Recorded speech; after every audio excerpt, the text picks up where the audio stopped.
All right, you're still watching Wake Up Nigeria, and on Book Chat today we're reviewing The Rise of a Queen by Josephine Oghenekevbe.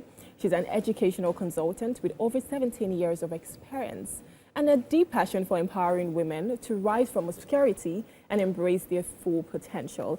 And right now, it's Queen Arise. Hello, good morning. Good morning. Thank you so much for joining us. You're welcome. I love your book.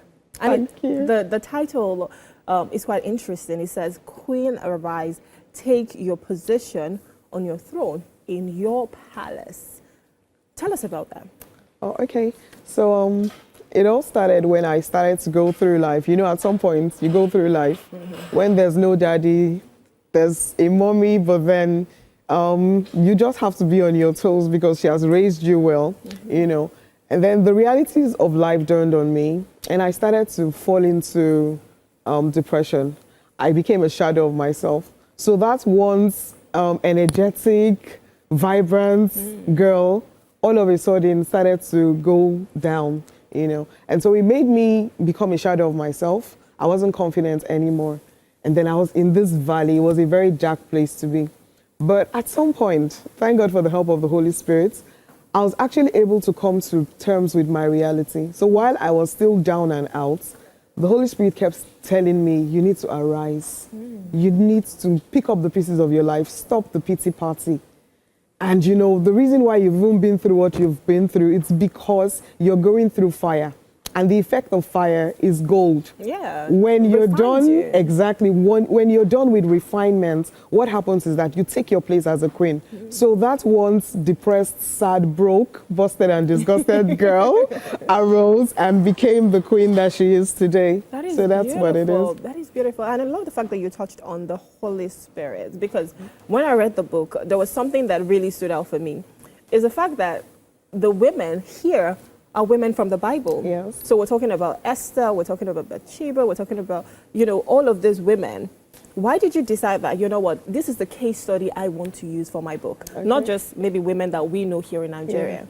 Yeah. Okay, so first of all, I decided, I've always been a Bible person. You know, my parents showed me Jesus. Aww. And at some point I was like, this Jesus.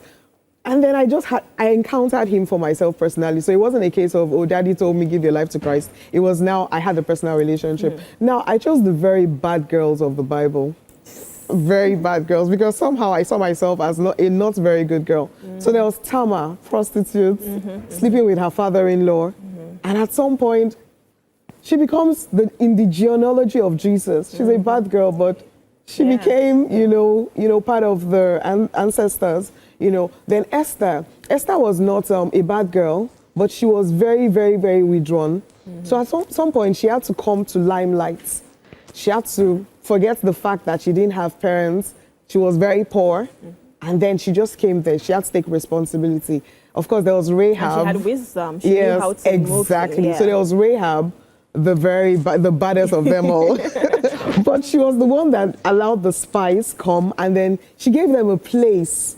And that was really awesome. So sometimes we look at all those very bad people like us, and then at some point we're like, this one, what can you amount to? But God is saying, these bad girls are my girls. Yeah.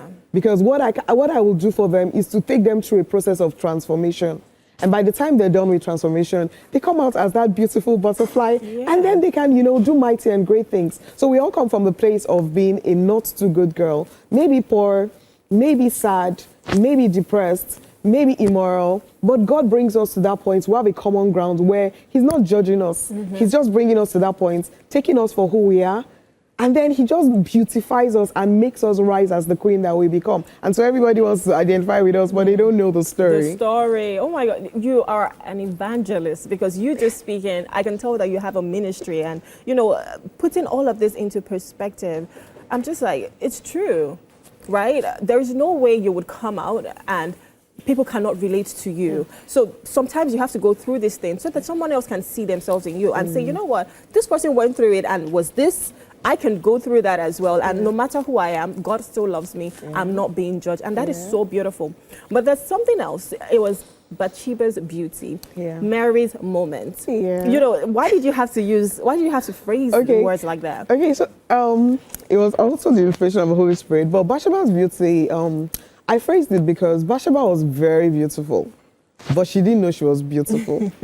You know how that you just continue through life and you don't even know that you're beautiful. And all of a sudden, to show her beauty spoke for her even before she arrived in the presence of the king. The king compromised the standard because he was of a fine girl. You know, a lot of kings compromise the standard because of fine girls. Now, the reason why a fine girl will not know she's a fine girl and also put herself down is because she's not aware that she's a fine girl. So I'm a fine girl, so I should play a little bit of hard to get, you know. And then Bathsheba's beauty. So I wanted an image, I wanted an avatar of a beautiful woman that doesn't know she's beautiful. By the end of the day, she comes to terms with reality. Because what did she do next? The first time, David said, come, and then he harassed her. The second time, she went into the presence of the king with so much confidence. And she was like, this is my son. You remember you promised that he was going to be the king. So make him king. And you know, it was just amazing how she transformed from that girl that was taken advantage of to a girl that stood her ground and said, you know what? I want this to happen. And then it happened. So there was Tamar's triumph. She had suffered a lot. And then they had promised to give her a second husband. And then they said, oh, go home. And all of a sudden, okay, your husband dies. And then they tell you to go home because there is a second husband. The second husband comes and then you say again, go home. And at some point, there's a third person, and then the next thing you're saying, go. And she's like, okay, God, I leave everything in your hands. See how beautiful God can be. Even though she had lost 2 husbands, what happened? She gave birth to twins to make up for all the times where she lost, you know. And then, of course, there was Tamar's triumph, Bathsheba's beauty, there was Esther's encounter. Esther encountered, you know, the Lord. She said, if I perish, I perish. But then I'll go into the king. And the king granted her the request. He said, half of my kingdom. Imagine a guy giving you half of his kingdom.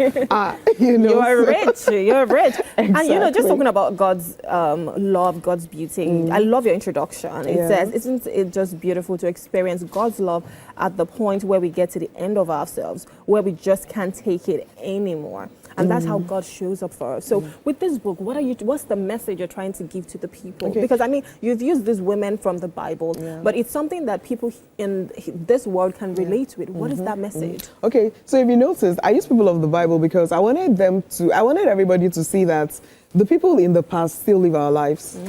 There's still the very, very, very, there's all sorts. There's the broke, busted, disgusted girl.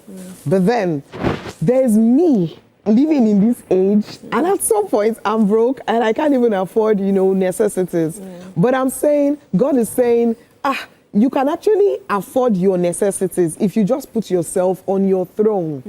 You just need to get into your palace. We all have our palaces. You don't need to necessarily have one place. But in your mind, it starts with the mind. When you see yourself as a queen, then it works. So people in the olden days saw themselves as queens. So it's still the same story. We relate with them also in the present times. So it's something not only for people in the past. The past is just a reference. But this is our reality. This is even our future. Because what we do now determines what happens. So it is very, very relatable to all of us living at this time and in this season. Beautiful. And I think it's time for queens to arise. They need to take their throne, you know, take the position in their palace and know who you are. Be confident. Say, yes, I can do it. I can get it. I can, anything that I want, as long as my Father will give it to me, it's for my taking. And I want to say thank you so much for coming. It's a beautiful book. I wish you all the best, and I cannot wait to read what you write next. All right. Thank you so much. All right, you're welcome. You're welcome.